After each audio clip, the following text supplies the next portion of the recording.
హైదరాబాద్లోని సైదాబాద్లో ఓ ప్రైవేట్ పాఠశాలలో 2వ తరగతి చదువుతున్న హిందూ విద్యార్థినితో కల్మా, సూరా ఫాతిహా చదివించారని, పిల్లల హోంవర్క్ కూడా అదే ఇచ్చారని ఆరోపణలు వివాదానికి దారితీశాయి. ఈ ఘటనపైన విద్యార్థి తల్లిదండ్రులు పాఠశాల యాజమాన్యాన్ని నిలదీసి బాధ్యులపైన చర్యలు తీసుకోవాలని డిమాండ్ చేస్తున్నారు. పాఠశాల యాజమాన్యం మాత్రం ఇది అనుకోకుండా జరిగిన పొరపాటని వివరణిచ్చింది. చికెన్ మసాలా వివాదం నేపథ్యంలో సంబంధిత టీచర్ షేక్ అయీషా పర్వీన్ను విధుల నుంచి తొలగించినట్టు కూడా పాఠశాల యాజమాన్యం ప్రకటించింది.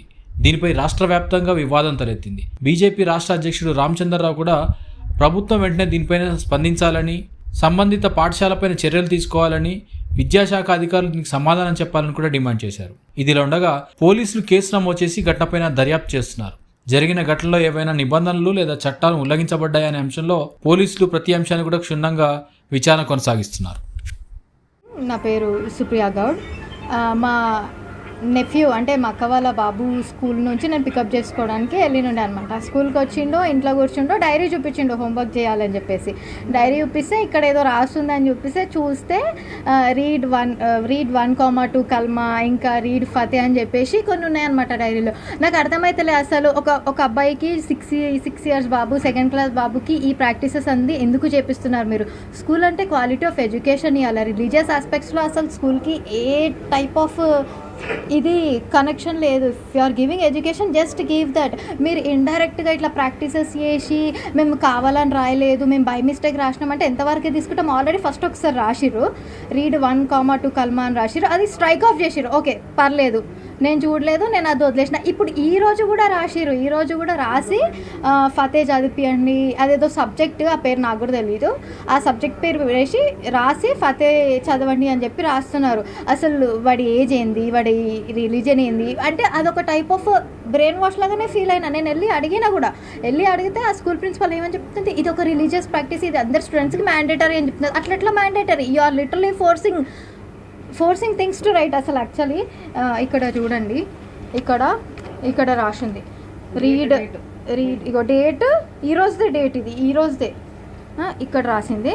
మళ్ళీ నేను మొత్తం డైరీ మొత్తం చెక్ చేస్తే మళ్ళీ నాకు ఇది ఒకటి కనిపించింది. ఇది ఆల్రెడీ స్ట్రైక్ ఆఫ్ అయిపోయింది. రీడ్ 1,2 కల్మా అని చెప్పేసి ఇట్లా ఇంకా ఎంతమంది పిల్లల బుక్స్లో రాసినారో తెలియదు. ఓకే మీరు అంటారేమో అదొక సబ్జెక్ట్, వీళ్ళకి ఆ సబ్జెక్ట్ ఉంది అంటే ఆ సబ్జెక్ట్ ఏ పిల్లలు అయితే తీసుకున్నారో ఆ పిల్లలందరినీ డైరీ సపరేట్ పెట్టి ఇవ్వండి, వీళ్ళ డైరీ సపరేట్ పెట్టి ఇవ్వండి. ఇక్కడ క్లియర్గా లియాన్స్ కృష్ణ అని పేరు కనిపిస్తుంది.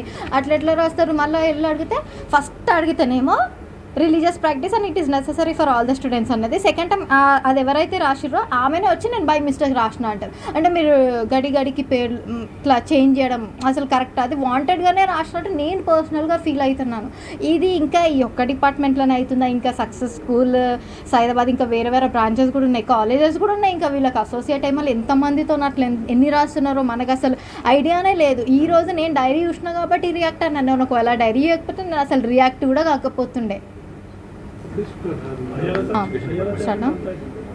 దీనిపైన డెఫినెట్గా authority concern department, educational department ఎవరైతే అథారిటీస్ ఉన్నారో, హైరార్కీ ఉందో, డెఫినెట్గా నేను పాయింట్ రేజ్ చేస్తాను. డెఫినెట్గా నేను స్టాండ్ తీసుకొని మాట్లాడతాను. ఎందుకంటే ఇది అన్యాక్సెప్టబుల్.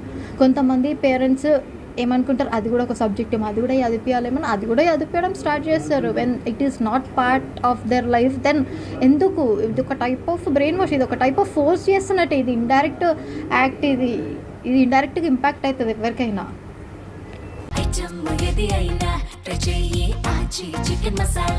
చికెన్ మసాలా.